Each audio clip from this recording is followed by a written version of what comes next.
I'm sorry for the unappealing meal my unattractive daughter-in-law has prepared. My mother-in-law scolded me in front of our relatives during my father-in-law's 60th birthday celebration.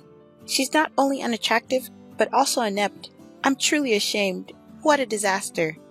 Where was my dependable husband, who always cared for me? Was he tending to our daughter? He was nowhere to be found. As soon as I arrived at my in-laws' house, feeling fit as a fiddle, my mother-in-law suddenly complained of chronic back pain and became unable to move as the party preparation began. She delegated all the preparation work to me. Later, she continued to belittle me in front of our gathered relatives who were there to celebrate my father-in-law. She turned the once lively and cheerful mood into something resembling a wake. Then, my father-in-law stood up and broke the silence. Is that all you have to say? No one could have foreseen the series of unimaginable events that this single phrase would trigger. I'm Sarah, and I'm 35 years old. 6 years ago, I married my husband, Michael, who is 3 years younger than me. We also have a 5-year-old daughter. My mother-in-law seemed displeased with me since I was older than her son. Every time we visited her house during New Year's, Memorial Day, or national holidays, she'd make sarcastic remarks at me in my husband's absence. I wish I had a younger, vibrant, and cuter daughter-in-law, not a woman full of age spots like you. Do I really look that old? Yes, very! Don't you see your own face in the mirror every day? It does hurt to be criticized about your appearance, especially as a woman. But I thought it was better not to make a big deal of it since we had only met a few times a year. However, this seemed to irritate her even more and she began to use more harsh words. You're quite thick-skinned for an old woman. You don't get upset no matter what I say. I find it annoying that you don't show a shred of modesty. Yeah. What should I say to my mother-in-law, who only says things that make me feel at a loss for words? In front of my husband, she hides her true dark nature and speaks kind words to me. My husband seems to have no idea that I'm being mistreated by her. But if I were to accidentally vent my frustrations, I would likely be the one blamed, so I've always held back. Visiting the house with my mother-in-law present felt truly burdensome. However, it was a significant celebration for my kind father-in-law's 60th birthday. Many relatives were gathering, and we were having a grand event, so I decided to attend. My father-in-law is a quiet man who doesn't talk much, but he wraps me in his subtle kindness. When I'm feeling down because of my mother-in-law's nasty words, he gently approaches me and speaks to me. Sarah, if you're having a hard time, feel free to tell me. If it's alright, I'd like to be there for you. I wonder if my father-in-law realized that I was being harassed by my mother-in-law. But to protect me from further harassment behind the scenes, he consciously refrained from openly supporting me. To celebrate such a warm-hearted father-in-law, our family left early in the morning and drove 3 hours to our in-laws' house. I was feeling a bit under the weather with the low-grade fever and lingering fatigue, so my husband, Michael, took it upon himself to do all the driving. On reaching my in-laws' place, my mother-in-law stepped lightly out of the front door with a gleeful expression. Well, well, look who's here. It's been a while, Michael. You should show your face more often. Oh dear, you look tired. Well, I've been driving non-stop, so it can't be helped. I see, you've worked hard. I'll get the bed ready right away. Why don't you go rest in the back room? I think I'll take you up on that. Sarah, you should get a rest too. You've been taking care of the kid in the car. You must be tired. Besides, you don't seem well. Oh dear, Michael. You didn't know? I called Sarah yesterday and we planned to go shopping together for the 60th birthday celebration. You go and rest. Sarah, once you've put the luggage at the entrance, we'll head out. Of course, no such communication had come and I don't remember making any such shopping promise. Having looked after our energetic 5-year-old daughter, I'm exhausted. And since I'm not feeling well, I'd like to rest too. Since Sarah's not feeling well, let her rest. The shopping can be done by you. But it's your father's big celebration. I want to choose the best ingredients with Sarah. Sarah, you'll keep your promise with me, right? She certainly knows how to make a good excuse. Without giving me a chance to refuse after setting down the luggage, she forcefully pulled me by the arm and shoved me back into the car we had just gotten out of. Then, glaring at me fiercely, she snapped, I don't think you need time to rest. However, right after that, she switched her expression to a big smile and loudly said, Thank you for driving the car. I'm so happy. Knowing my mother-in-law, If I opposed her now, it would surely make the whole day a disaster. I reluctantly got into the driver's seat. I'm fine, so Michael, you just rest. I'll go shopping with mother-in-law. As I tried to hand over our daughter to Michael, mother-in-law took my daughter from my arms and swiftly seated her in the child seat, quickly closing the door. Looking after the child is a mother's duty. Well, Michael, we're off. Once she got into the passenger seat, her sweet tone from before completely changed as she started berating me. So, you can't even look after your child properly? Stop using Michael for your convenience. You're just an incompetent daughter-in-law who's only aged. What was terrifying was that she maintained a sweet facade since Michael was still nearby. Oblivious to all this, Michael waved us goodbye. I drove my unfamiliar husband's car toward a large supermarket. Of course, there was no way mother-in-law would stay quiet during the drive, and she started lecturing me right away. I'll make you regret lazing around while making my son drive. Mother-in-law, please don't say such scary things. I've been feeling feverish and fatigued since this morning. Your poor health is due to your bad management. Also, your crow's feet have increased, and the spots on your cheeks have darkened. I can't even bear to look, and your skin has lost its elasticity. I had lost all my energy to respond to her harsh words, and barely managed to arrive at the supermarket, nodding along the way. This is really exhausting. I wonder how all the other daughter-in-laws in the world manage to endure such treatment from their mothers-in-law. My high-spirited mother-in-law, without even a word of thanks, jumped out of the car and swiftly handed me 2 shopping carts. You're so slow. Get a move on. When I tried to avoid the crowds, she swiftly moved forward, filling the shopping basket with luxury foods like USDA prime beef, crab, salmon roe, and melons. And then she started to add in things clearly not needed for the day. Mother-in-law, do we need these urgently? I asked. We're bulk buying, so we don't have to come to the supermarket again and again. You should know that without being told, she replied. Feeling helpless, I let her do as she pleased. By the time we finished shopping, the 2 baskets were piled high. We're going to check out. Hurry up, stop dilly-dallying. Despite her rush, when it came time to pay at the counter, my mother-in-law showed no intention of taking out her wallet. Mother-in-law, the payment, I began, but with her hands folded behind her, she didn't move an inch. When I asked for the money again, she glared at me and got angry. You should pay for everything. Excuse me? I stammered. As a wife, it's your duty to entertain your husband's father. Don't be stingy and just pay. I ended up having to pay a total of $300 at the cash register to avoid making a scene. Not having any cash on me, I paid with my credit card. As a part-time worker trying to raise a child, this was a significant blow to my finances. And to make matters worse, I had brought $300 as a birthday gift for my father-in-law's 60th birthday, but I couldn't use that. The expense meant I would have to cut back even more on our living costs in the future, and the burden that had already been heavy just became even heavier. I wonder how I should tell this to Michael. If I report this, mother-in-law might cause a fuss. During the car ride home, my mother-in-law kept hurling insults at me. It was almost impressive how many different insults she could come up with. By the time we arrived home, my husband was still asleep, probably due to exhaustion. Upon seeing this, my mother-in-law smiled slyly and began to take advantage of me. After you put away the groceries, go weed the garden right away. Please, can I rest a bit? You have no right to defy your mother-in-law. This is the consequence for making Michael drive alone. So this is what you meant by making me regret, I murmured. If you have time to move your mouth, just go and move your hands. Hurry up, we're short on time. After weeding, clean the bathroom and the toilet. Despite the unfairness of the situation, I had no choice but to endure it for the day. I weeded the garden and then cleaned the grimy, yellow-stained bathroom and toilet, thinking that once the 60th birthday celebration was over, I wouldn't have to see my mother-in-law for a while. My husband woke up just as I had finished cleaning and looked surprised to see me. Sarah, are you okay? If you're not feeling well, don't overwork yourself. Take a break now. Thank you. I'll take you up on that offer. Ouch! That hurts!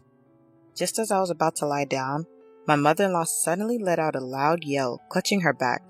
Although she had been lively just moments before, she started complaining about sudden back pain. My mother-in-law, who always presents a gentle demeanor in front of my husband, suddenly let out a weak voice. This is troublesome.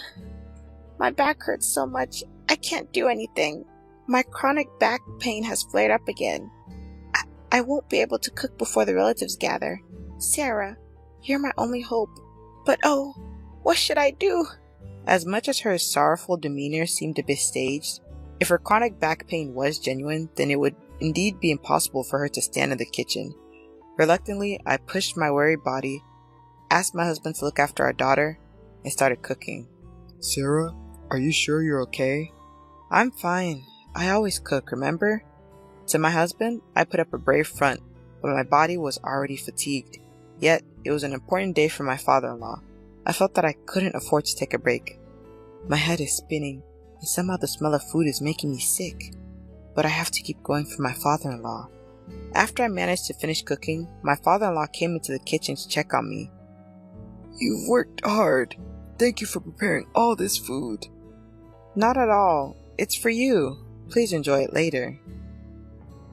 After that, the relatives started gathering one after another. Everyone wished my father-in-law well, creating a lively atmosphere. As we finished the toast and were about to start eating, my mother-in-law started saying something shocking. I'm sorry, everyone, but due to my chronic back pain flaring up on this important birthday celebration, the food was all cooked by my daughter-in-law. I apologize for the unappetizing food made by my unattractive daughter-in-law. Both my father-in-law and husband froze at my mother-in-law's sudden outburst. My daughter-in-law is not only unattractive, but she's also clumsy, a total failure. It's truly pitiful. Ouch! My mother-in-law exaggeratedly rubbed her back, continuing to disparage me. She's so clumsy that without my support, she can't do anything.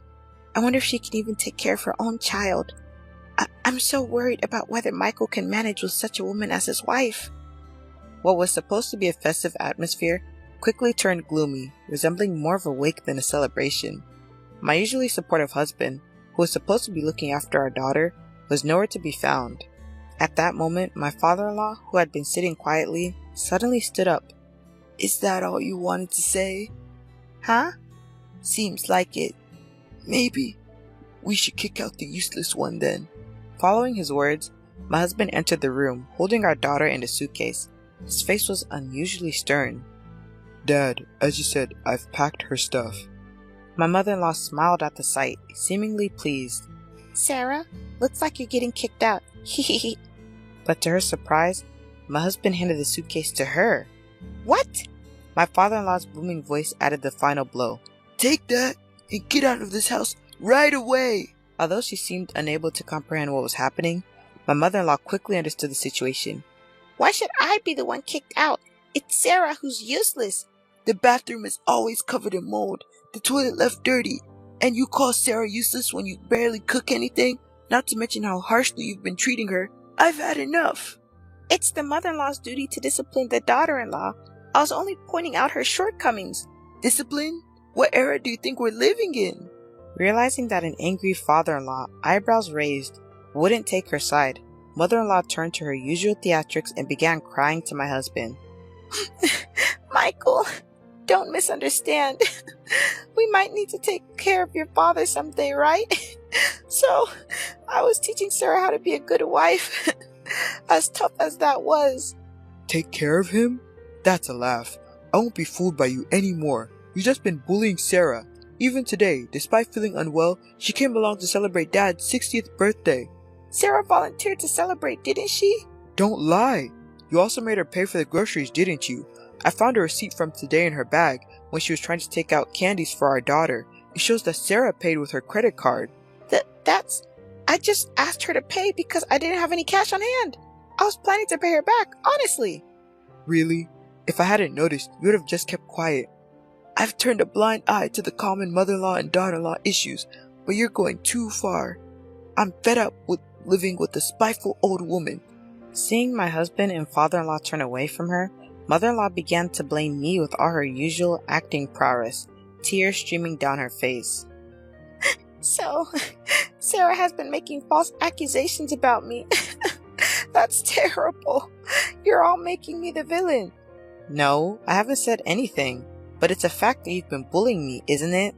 For the sake of father-in-law and my husband, who had gone to great lengths for me, I gathered the courage and spoke the truth for the first time. I would no longer let mother-in-law have her way. That's right. We heard about it from Mia. We also know about the nasty comments you made about Sarah at the supermarket and in the car.